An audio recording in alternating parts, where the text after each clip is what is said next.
North Korea, the DPRK.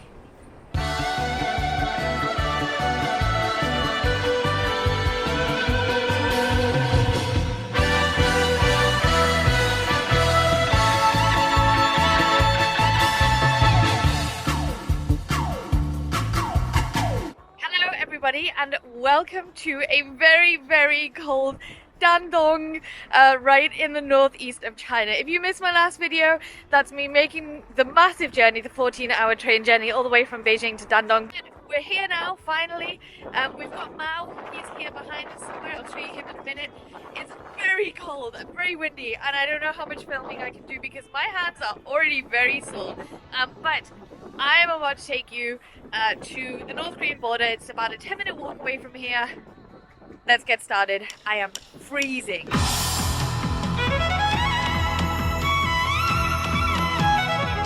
One of the first things you'll note as you come out of Dandong station is the giant Mao statue just to the left-hand side of the exit and just in front of the entrance.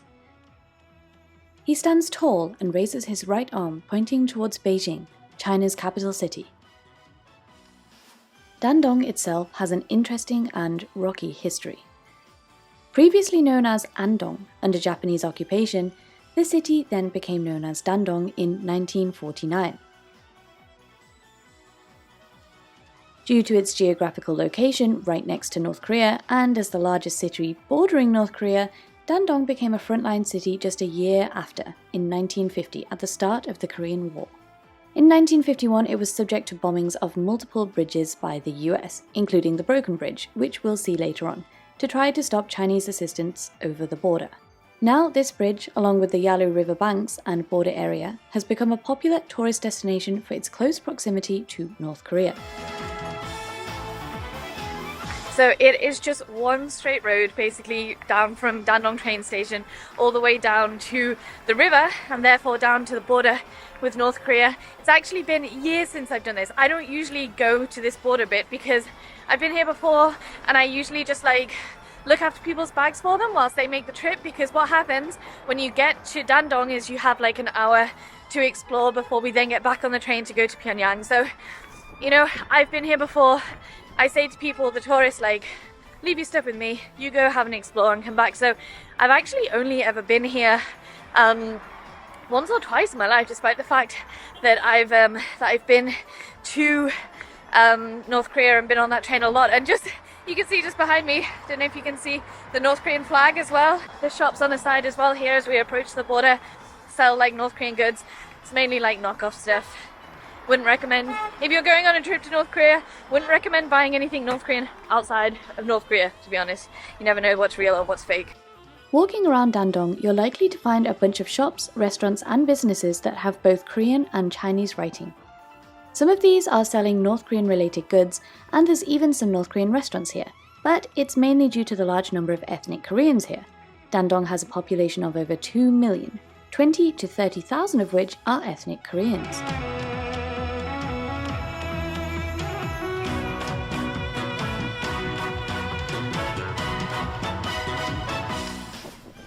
I just got to the river and right to this side of me, behind me,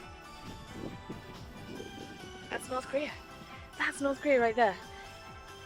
Haven't seen that in over 3 years now. There's quite a lot of security around the river area, as you can imagine. This sign is a friendly reminder that drones near the border are not permitted. But otherwise the riverbank has quite a bustling atmosphere. There's a lot going on in terms of tourism. Places you can dress up in traditional Korean attire and take photos. Lots of things on offer to buy, binoculars set up, places to eat, drink and have snacks, and people just generally enjoying a walk and the fresh air.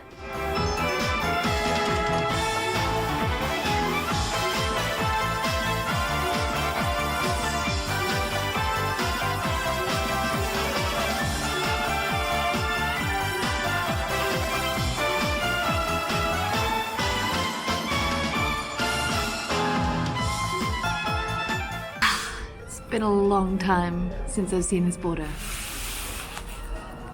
Aside from this, the locals are very much aware of how they can profit from the tourists that flock here due to its proximity to North Korea. You can find multiple stores selling a mix of both real and knockoff North Korean goods, including North Korean money as well as cigarettes. And some other random things that just don't seem to fit well with each other.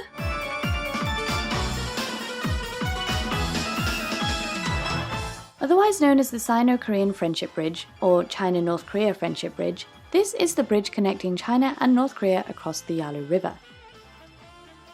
It goes from Dandong to the North Korean border city of Sinuiju, and is one of the few borders connecting China and North Korea, only taking a few minutes to cross either way.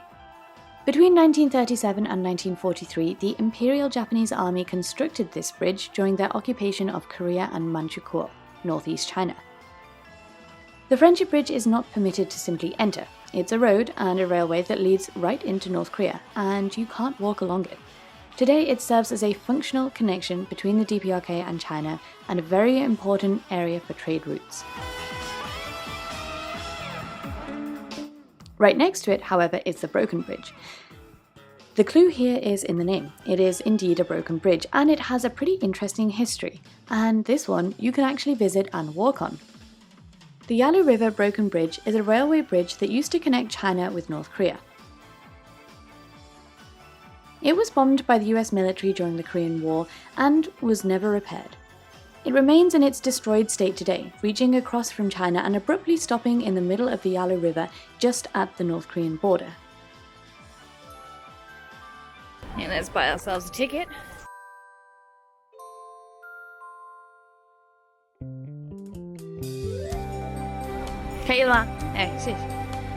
Got my ticket. Now it's just our turn to go up on the bridge.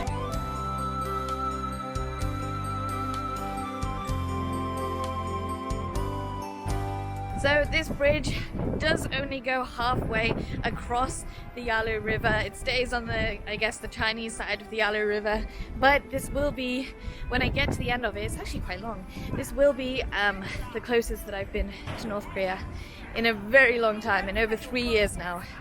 A country that I was so used to. This is the bridge right here that you usually get the train across. The train goes across this bridge right all the way down from China into North Korea. Now I am standing on the broken bridge, the one that doesn't go all of that way because it is in fact broken. That's usually the train that I'm on, that goes all the way in. I'm so used to getting that, and now it feels kind of surreal making this video, like, oh. Anyway, let me take you down there.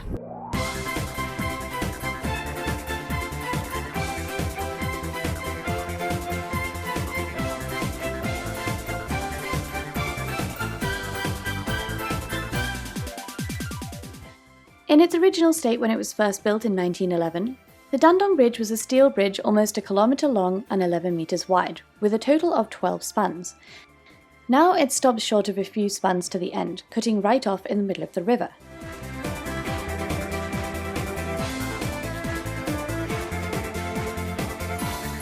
As you walk along the bridge, there are a few signs warning you not to get too close to the edge, and there's this pretty intense one too. At the end of the broken bridge, you can find the exact spot that it was banned, presumably kept as a reminder of American aggression.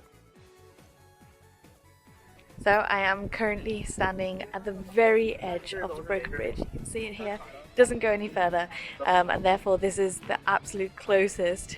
If I reach my hand out, this is the absolute closest that I can get to North Korea at the moment, and indeed that anyone really can.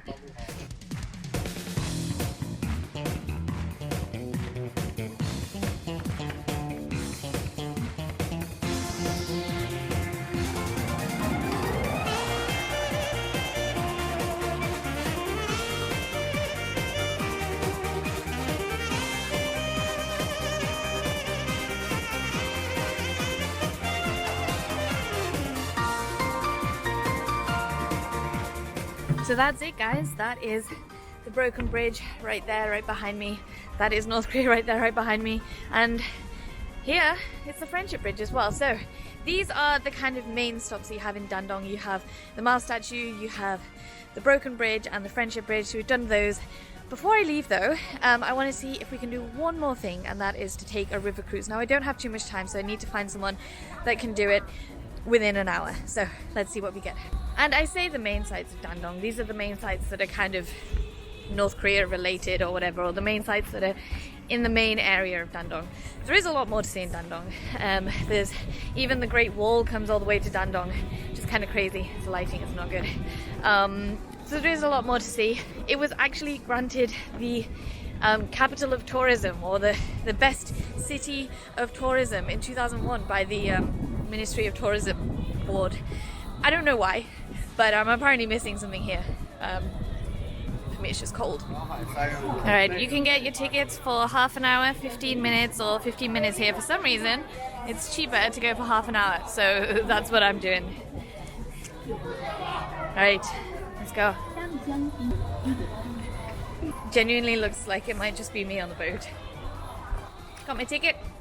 Let's see what happens. First time on this boat. Pretty cool. Pretty interesting.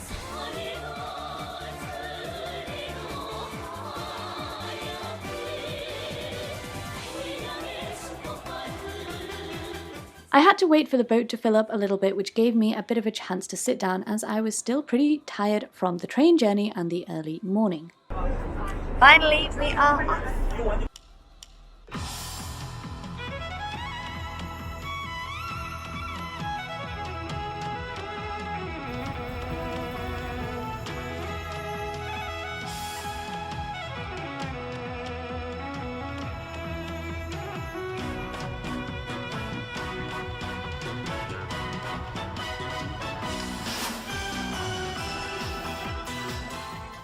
The cruise along the Yalu River gives a different perspective into North Korea. I'm not sure how far the longer cruises go, but to be honest, the 30-minute cruise was a good amount of time to experience the cruise and have a look down the riverbanks into the different areas of North Korea and see it from a very different perspective.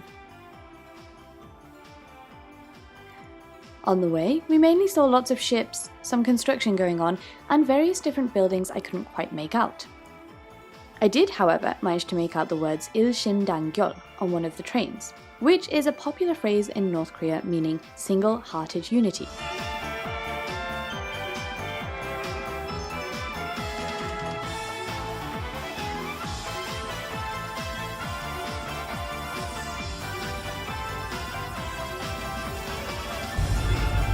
See you later, guys.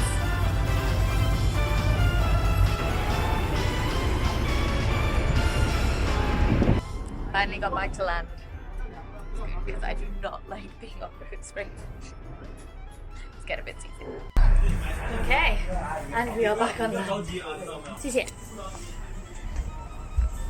I think some people are staying on because they want to stay another round. Weird. Got to be off.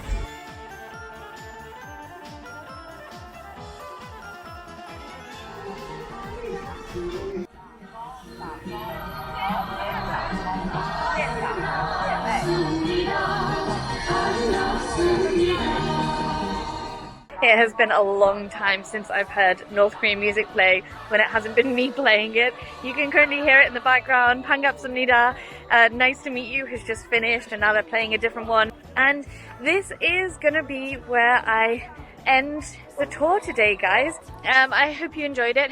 To be honest, it was really, really nice having a look into North Korea, and obviously I'm very, very grateful to have the opportunity to look into it again, at least after all these years. But it doesn't compare at all to actually being able to go in there. Actually, to be honest, it feels kind of weird looking into it, like you're looking into it like you're at a zoo or something like that. When you actually go to the country and you can actually meet with the people and experience the culture and really engage with everything that's going on in there, then it's very different, it's very real. And to be honest, this doesn't compare at all. So next time you're in Dandong, hopefully next time I'm here will be when I can actually cross into the border, and hopefully you will also consider a tour to North Korea as well. Because just looking into it doesn't do it justice at all. Thanks for joining me today, guys. I hope you enjoyed it as much as I did. See you next time. Bye bye.